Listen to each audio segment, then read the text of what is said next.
Hello and welcome. Thank you for joining us on Business Incorporated live from Lagos. I'm Chimeze Obi Iwagu. Coming up on the show, Tanzania's central bank cuts the minimum reserve ratio of commercial lenders to 8% from 10%. Egypt targets $9 billion in foreign financing in the 2017-2018 fiscal year. Plus, Uganda seeks $500 million loan from China to help build almost 600 kilometers of roads in the country's oil-rich west.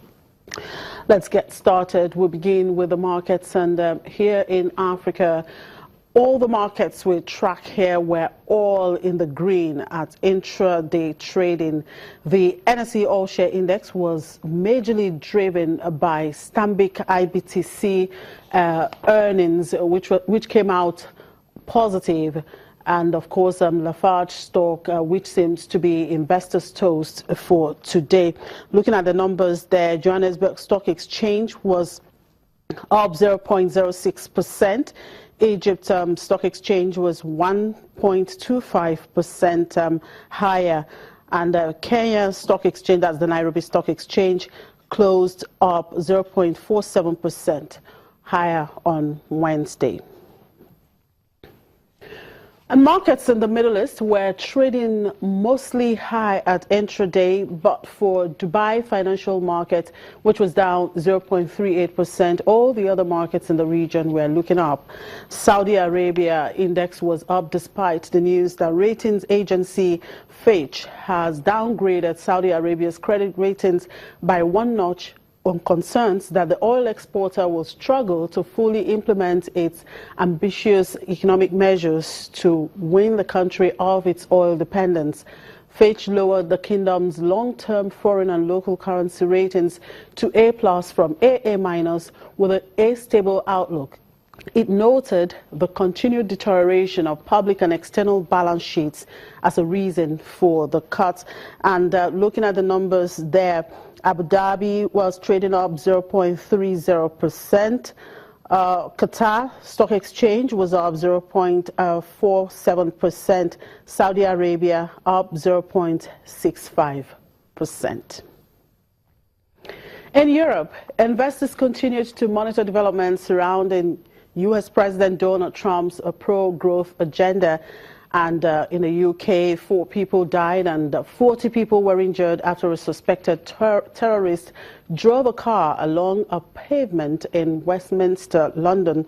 Sterling dropped to a 6-day low against the dollar on the news, though has since rebounded. Let's get a sense of how these are playing out in the markets in Europe. I'm being joined by my colleague at the Frankfurt Stock Exchange, Ulrich Bartz. Good afternoon, Ulrich. Thank you very much for joining us. Well, it was a sad news coming out from the UK this morning. Suspected terror attack.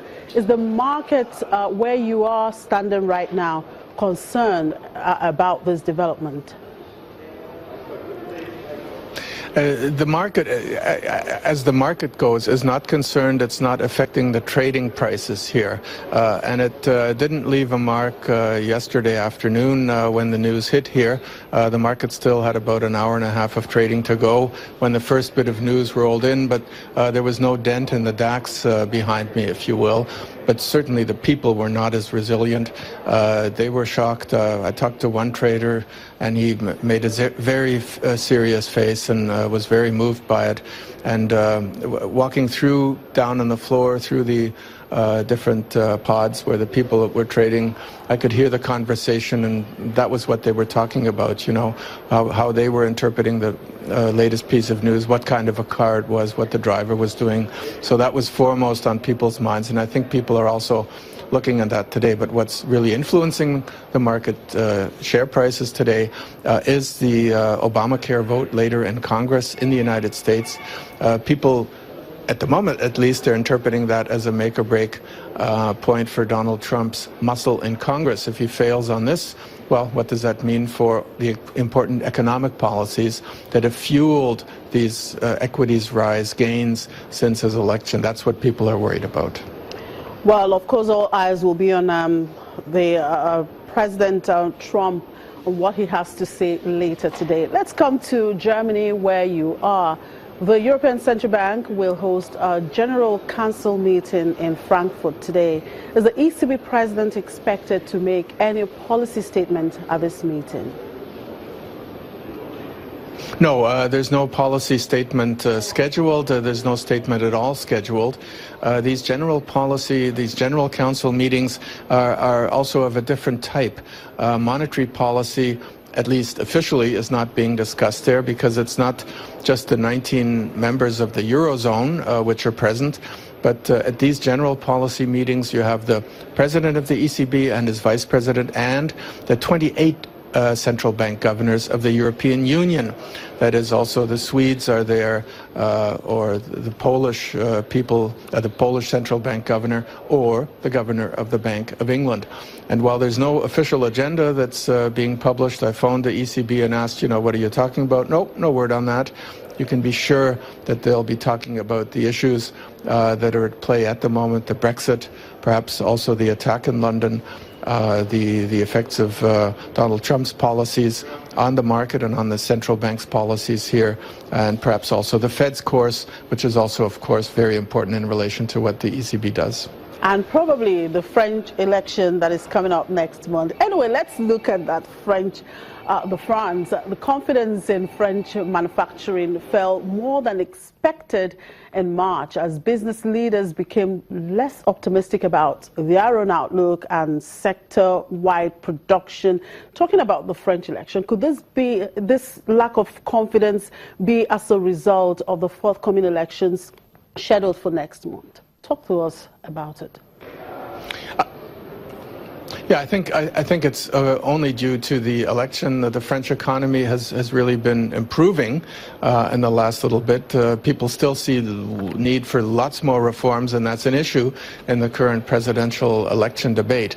But just weeks away from the first round of the election, and two candidates basically being head-to-head, the centrist Emmanuel Macron and Marine Le Pen of the far-right Front National, people just aren't sure of how it will play out. At the moment, the polls say that in May, in the runoff election, the centrist Emmanuel Macron, who promises far-reaching economic and public structure reforms, will probably be the victor. But people don't know that.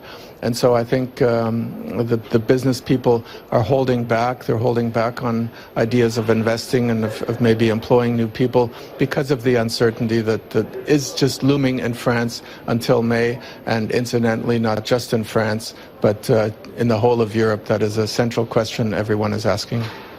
All right, Ulrich, thank you very much. I'll have to let you go at this time. But don't forget, we have a date tomorrow. We just have one day to go. Enjoy the rest of the day. Thank you. Right.